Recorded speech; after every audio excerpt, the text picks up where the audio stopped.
Hello and welcome to PGurus channel. I'm your host Sri Iyer. Today I have the pleasure of company of Nikunj Trivedi, President of CoHNA, Coalition of Hindus of North America. Nikunj, welcome to PGurus channel. Yeah, namaste. Thank you for having me.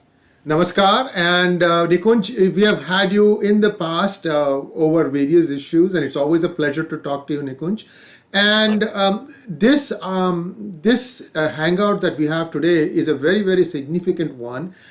There was an article in Wall Street Journal from their opinion section, presumably I could be wrong about that, on subjects that concern Sanatana Dharma. I will not reveal, I will not spill the secrets. I'll let Nikunj talk to us about it. Nikunj, what did you see on Wall Street Journal and what did you do about it? Absolutely. So, I was just reading the Wall Street Journal on November 29th, and all of a sudden I see in the opinion section, there's an article that says canceling student debt would be a Brahmin bailout. So Brahmin bailout was in the quotes. So that naturally piqued my interest. I was like, why is someone calling this a Brahmin bailout? And when I started reading it, they were talking about some US domestic policies of forgiving student loan debt. And that would be tantamount to essentially helping elite Democratic voters. So what they were trying to do is there's a guy, Thomas Piketty, he's a French economist who coined, unfortunately in 2018, he coined a term called the Brahmin Left, where he said that the left movement or the kind of progressive movement has its own elites, and those are called the Brahmins. So he actually specifically referred to the Varnashrama Dharma system of Hindus when talking about that. So that kind of really disturbed me, and I said, why is the Varnashrama Dharma system being equated to this Brahmin bailout? So why is a Hindu system which has been maligned and misrepresented now being superseded on top of an American policy? So that kind of really, upset me and the people who were in our team. And so we wrote a very scathing letter to the Wall Street Journal telling them that this is actually encouraging Hinduphobia and actually, perpetuating, the wrong stereotypes about Hindus as these elitist groups, these quote unquote Brahmins, as they call them. And the word Brahmin is being used as a slur. To really just a pejorative way of depicting our community, and is not very different than how Jews have been portrayed in Nazi Germany and even in the modern world as these greedy people, these money lenders, loan sharks. So our objective was to let the Wall Street Journal know that this is not acceptable for the Hindu community, and we want to get that out. So we don't have an issue with them talking about student policies, and that's all politics, and we may disagree or agree, that's not the problem here. But they did not need to use the word Brahmin bailout, because now this is being used as a pejorative term. So that's where we stand today. Viewers, we are going to show you a snippet of that article so you can at least see some of the headlines.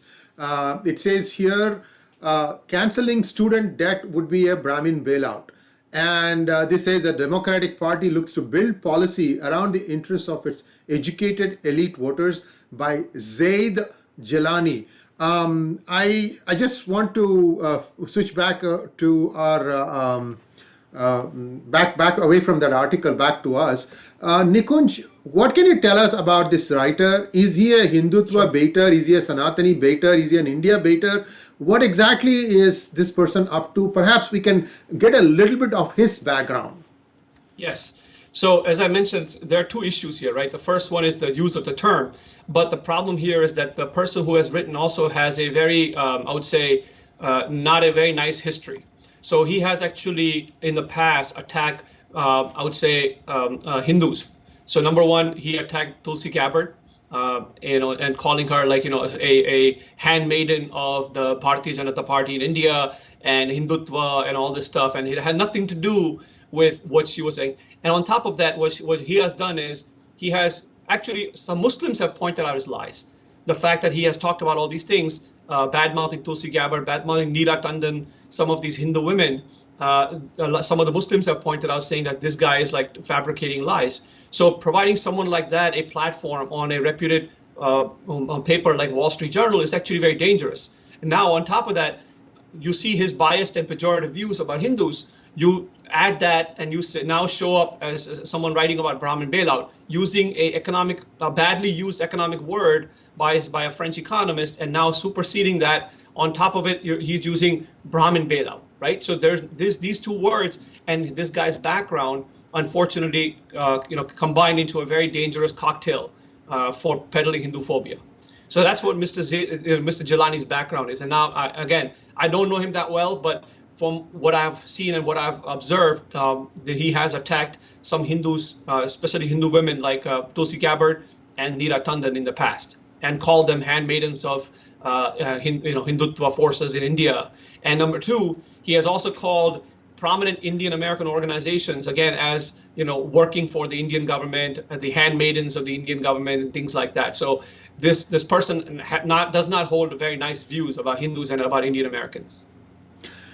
Nikunj, the article itself came on 29th of November, and then as president of CoHNA, you wrote a letter back to them.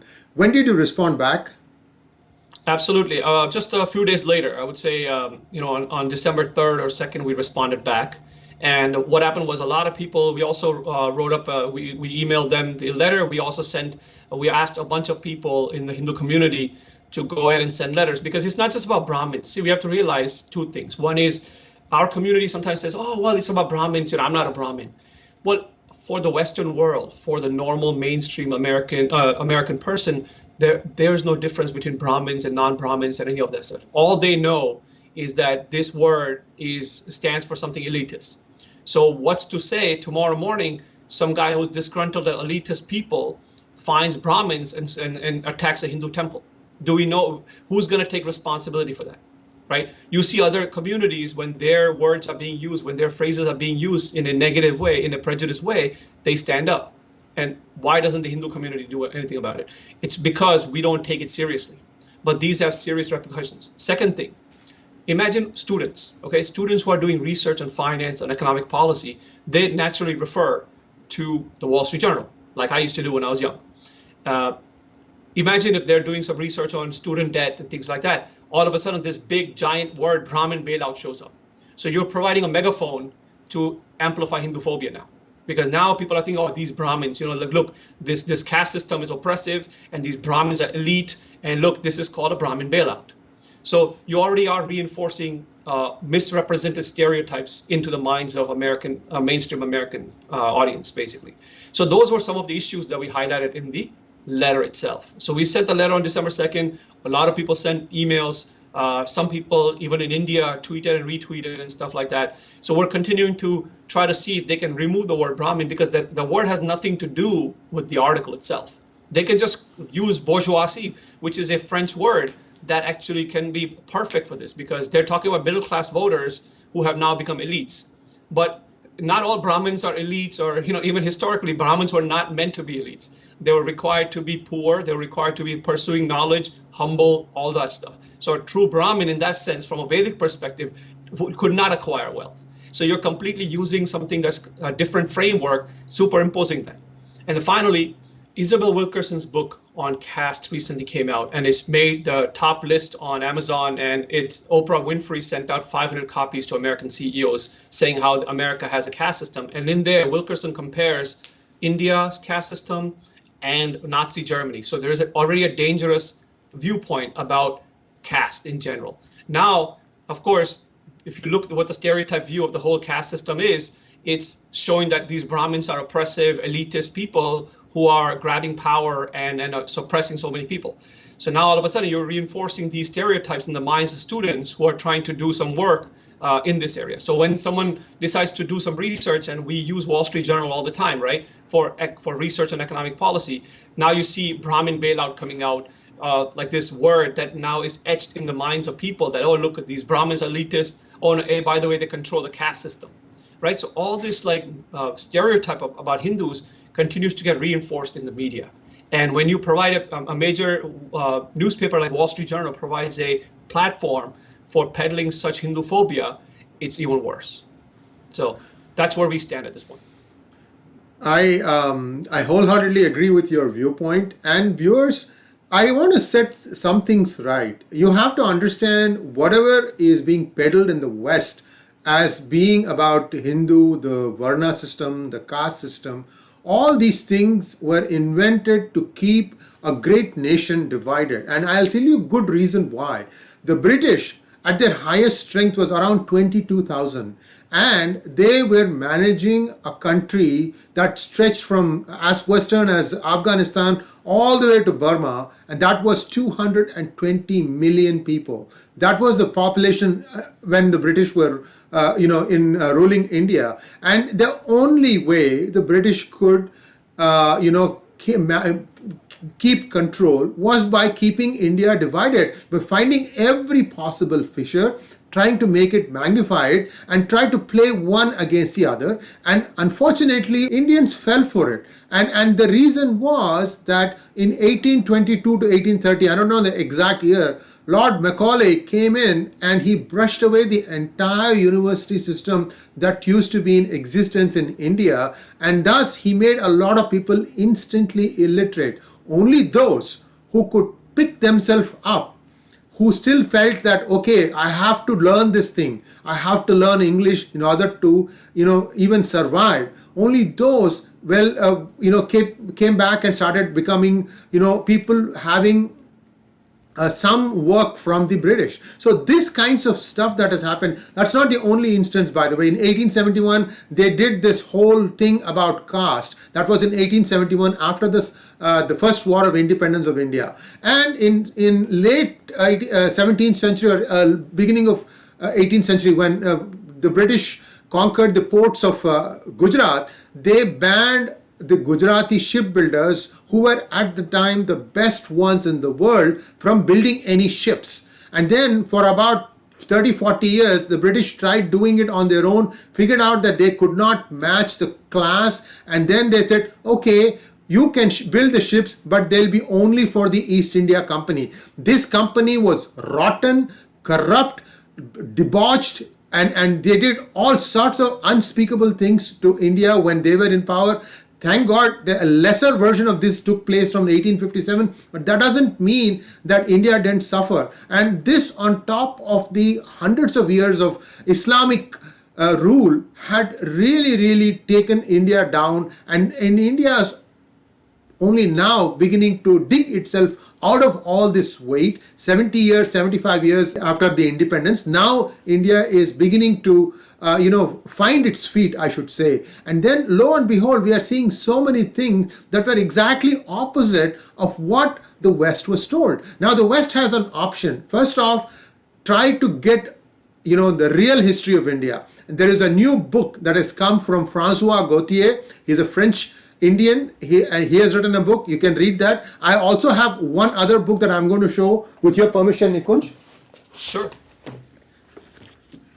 This is Dharma Yoga. This is a book written by Padma Bhushan awardee Dr. R. Nagaswamy. A little bit about Dr. Nagaswamy. He is a scholar in Sanskrit, Tamil, and he was the key witness in the case where the stolen idol of Nataraja had to be retrieved from an auction house in England back to India.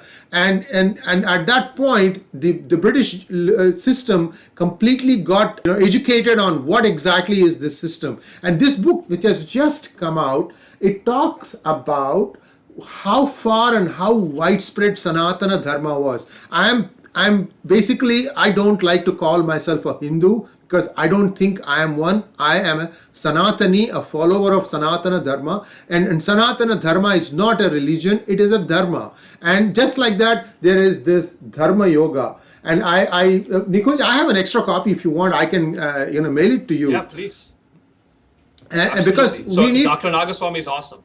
Yes, and if you look at his, he has written from the coins that were printed, and these coins were printed way back in 4th century BCE, 3rd century BCE, 1st century BCE. And the amazing thing, Nikunj, is in many of these coins, on one side of the coin you see Greek lettering, on the other side you see Prakrit, and in Prakrit it is actually Sanskrit written in Prakrit. Okay, so it establishes a lot of things that the current people who consider themselves as the authorities on Indology may find it very difficult. In fact, they may not want to lump it, but that is the truth, because these are coins that are around in many museums. It's not something that we have unearthed suddenly from the ground. These are all there, and they prove something beyond what everybody thinks about this dharma. Personally, I am not a Hindu, I am a Sanatani, and I believe anybody who was born in Bharatvarsha is a Sanatani today. And you can go back in timeline to decide whether you belong to this group or not. It depends upon how far back you want to stretch the timeline. Anyway, I just wanted to segue that because it is important for people who are fair-minded, who are open to understand what is the reality. And I think books like this will help them to really understand, comprehend what it used to be. So, Nikunj, I'm sorry I took your time to explain this. No. This is excellent. Please go ahead. Yes. So, see, he is in front of the Angkor Wat temple complex. Where was that? That was in Kampuchea. And you can go further and further. The capital of the modern day Thailand was another city called Ayodhya. And the South Korean royal family thinks that they are descendants of Lord Rama. The Jaipur royal family thinks they are descendants of Lord Rama, and even to this day there are descendants of the Chola Empire in Tamil Nadu who also consider themselves as descendants of Lord Rama. And all these are available as facts in this book, Dharma Yoga by Dr. Nagaswamy, and it's going to be available on Amazon very soon, so everybody can get their own copy.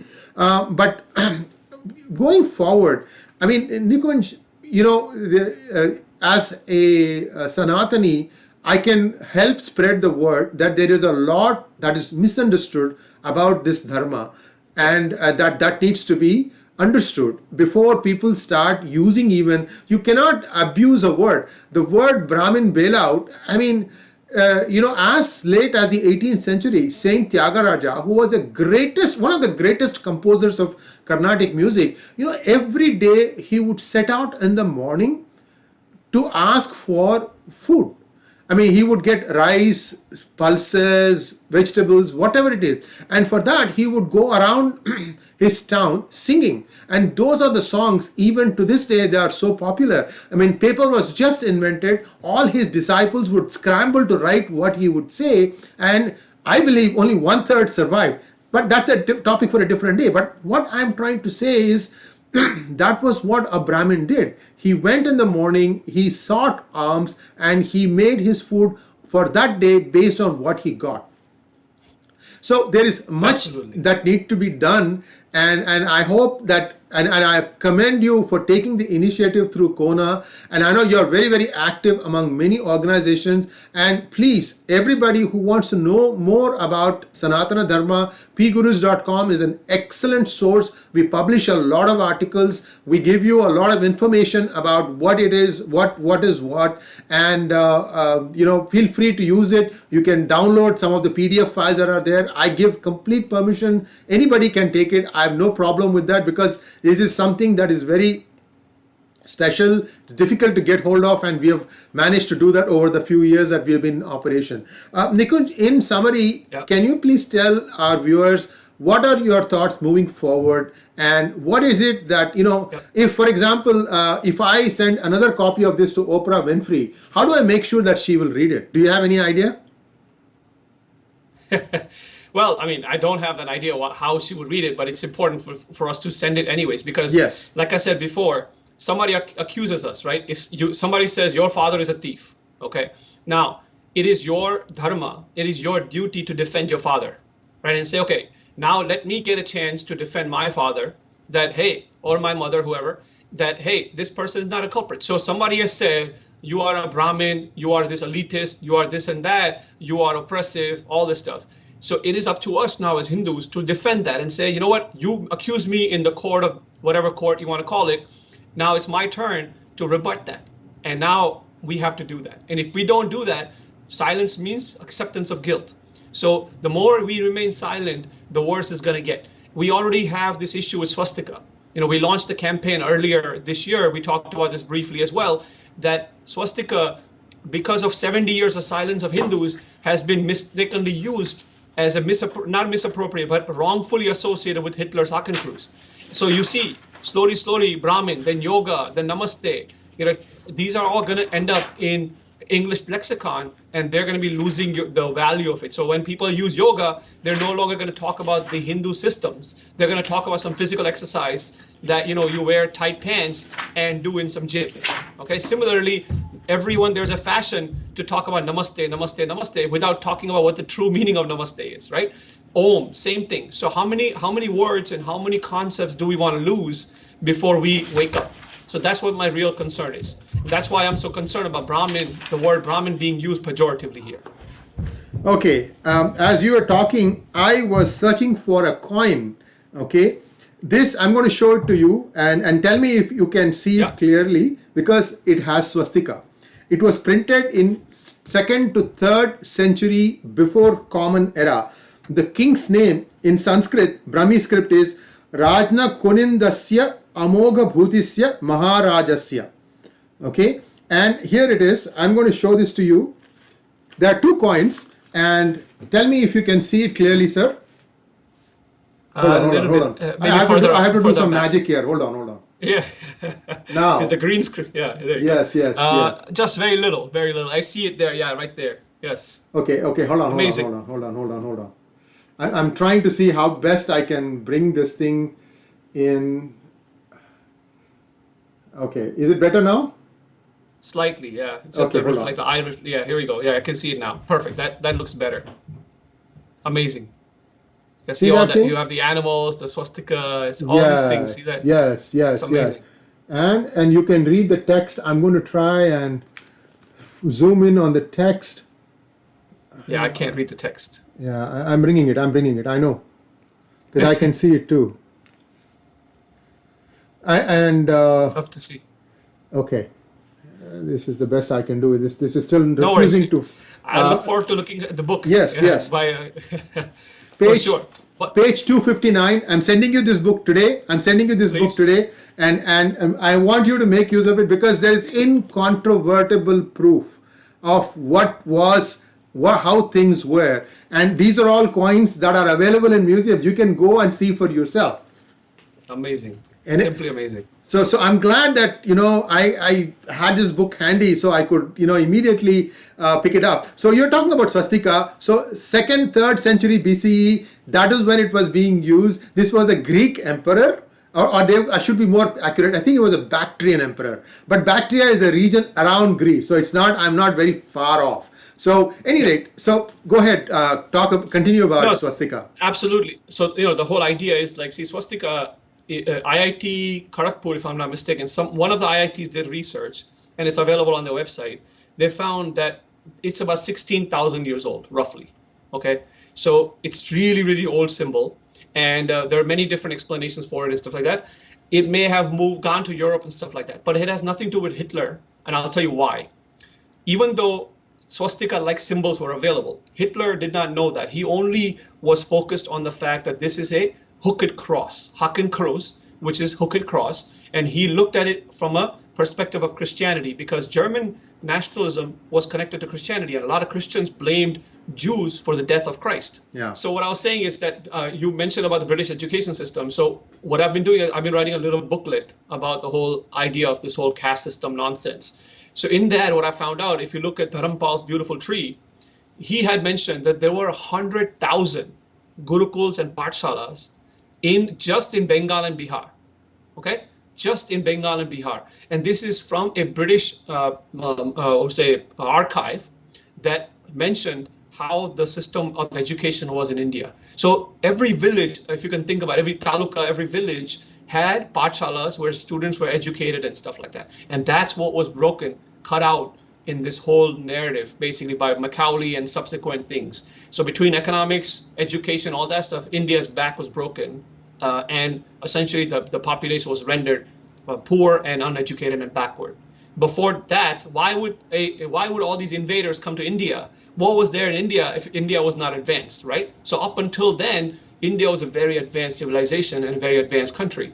But it was because of the social engineering policies as well as these types of miscreants, let's say miscreants coming into the society, this whole thing got completely lopsided and actually overturned on its head. And a final point I'm going to make is a lot of times people think that the caste system is hierarchical in the pyramid, right? Now, I have a different theory based on my research that I've done recently. See, in the French Revolution, before the French Revolution and in Europe, medieval Europe, the hierarchy, the pyramid hierarchy had the Pope and Church at the top, followed by the kings, and followed by the merchants, and then followed by peasants and serfs, right? So that was the hierarchy there. So when the British came over, they desperately looked to govern India, and they tried to find the Pope or someone who was in charge. But in India, nobody's in charge. Even the Shankaracharyas are not in charge in India, right? So they force-fitted, said, you know what, we need to find a person in charge. So what they did was they manipulated Manusmriti. They used Manusmriti in the worst ways possible to make it a canonical text for Hindus. Manusmriti is one of 21 smritis approximately. So it's not even like a one smriti that covers everything. And what they did, they used that along with what they call the Book of Gentoo laws, two things, to essentially show how India should be ruled by this divine, divine authority, which is the Brahmins / the Manusmriti. And they deployed certain Brahmins in their service to change the way the social engineering was. So this whole system was completely turned upside down and essentially made hierarchical. So I just wanted to share that based on some research I've done recently. Nikunj, I have a thought to add to that. One of the reasons why Lord Macaulay decided to go after the Brahmins was supposedly that he was standing on the street and he noticed a very high judge of Indian descent. He was being hand pulled. And then he saw a saffron-clad Swami walking towards him, and he asked him to stop, and then he got down and he did Sashtanga Namaskar, which is complete prostration in front of the Swami. And then that's when it triggered him. Okay, so it looks like this is the person that everybody respects. I need to break that. And that is how this whole process started. And so the rest, as we say, is history. Many Western thinkers will not like it when people like such as yourself, myself, Rajiv Malhotra, and anybody else who's Francois Gauthier or David Frawley, lots of us are now beginning to say, look, this is not the right interpretation of Hinduism. Actually, Hinduism itself is a word that came from somebody who happened to be living along the banks of Sapta Sindhu, 7 rivers in Sanskrit is. So Sapta Sindhu became Sindhu, and because the Arab traders couldn't say Sa, so it became Indu or Hindu. That is how this whole thing happened. So we have to keep on saying this thing. You and I know this thing, but we have to keep saying this thing. So it was just to depict a particular place of people living in a certain place, like Romans.